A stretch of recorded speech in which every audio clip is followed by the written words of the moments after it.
14 বছর ক্যাপিটাল মাদ্রাসায় ছিলাম।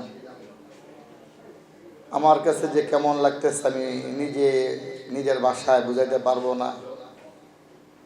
গত পরশু আমাকে ফোন করছিল আমাদের মাদ্রাসার উস্তাজ জনাব আলহাজ হযরত মাওলানা আবুল হাসেন সাহেব হুজুর মাদ্রাজুল্লাহ আলী।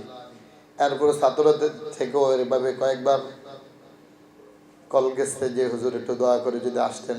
আমার কাছে ওই সময় শরীর অবস্থা এমন ছিল, আমি একটু সফর করে আসছি মক্কা শরীফ থেকে, প্রায় 22 দিন ছিলাম। মানে আমি হাঁটতে এবার বিশেষ করে সফর অনেক কষ্ট হয়েছে, মানে আমি হাঁটতে পারতাম না। আল্লাহ তাআলার দরবারে দোয়া করলাম যে আল্লাহ তুমি আমাকে একটু সুস্থ করো। ছাত্ররা ফোন দিচ্ছে, কতদিন ধরে ছাত্রদেরকে দেখি না, যদি একটু দেখতে পারি তাহলে হয়তো বিশেষ করে তাদের থেকে যদি দেখার পর একটু যদি দোয়া নিতে পারি তাহলে ইনশাআল্লাহ আমরা সুস্থ হয়ে যাব।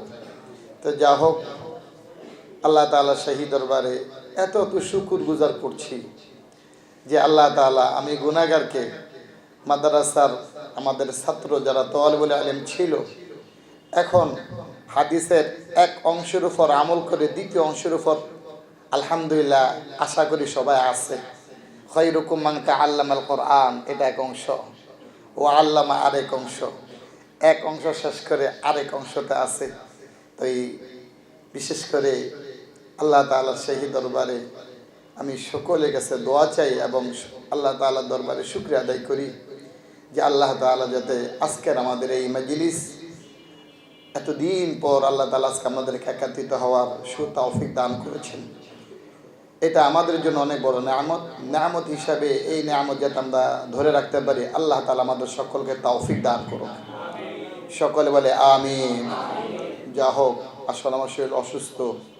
আজকে শুক্রবার মসজিদে বয়ান দিতে হয়েছে, খুতবা পড়াইতে হয়েছে, নামাজ পড়াইছি, এরপর একটা প্রোগ্রামে গেছি, ওই প্রোগ্রাম শেষ করে আরেকটা প্রোগ্রামে যাব, কিন্তু আর যাই নাই, না গিয়ে আবার চলে আসছে এইদিকে। তো বিশেষ করে আমার ছাত্র ভাইয়েরা যারা আমার কাছে যারা পড়ছে, বেশিরভাগই পড়ছে, অল্প কয়েকজন হয়তো দেখা যেতেছে হয়তো পড়ে না। আমার যে সময় আমি মাদ্রাসায় কাঠপিলিতে নিয়োগ নিয়েছি, নেওয়ার আগে যারা পড়ছেন এরকম কয়েকজন, আন্দালে সবাই মোটামুটি আমার ছাত্র। আমার কোন ভাষায় যে কথা বলবো, হুজুর বলছিলেন যে খুশি হইলে মানুষ কিন্তু অনেক কথা হারায় ফেলে, এটা বাস্তব। যেমন একজন আল্লাহর ওলি আল্লাহর প্রতি এত আশেক হয়ে, আল্লাহর প্রতি এত খুশি হয়ে আল্লাহকে বলে ফেলেছে যে আমি তোমার আল্লাহ, তুমি আমার বান্দা, বলছে না?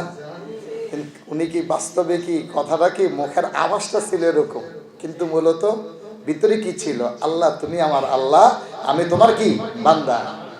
এত খুশি। বিশেষ করে এয়ারপোর্ট যখন যাই, দোতলা দিয়ে তো যাওয়ান লাগে, না হলে তো আমার মক্কা শরীফ সবার দোয়ায় সফর না হলো পড়া 80-90 বার 100 বার হয়ে গেছে।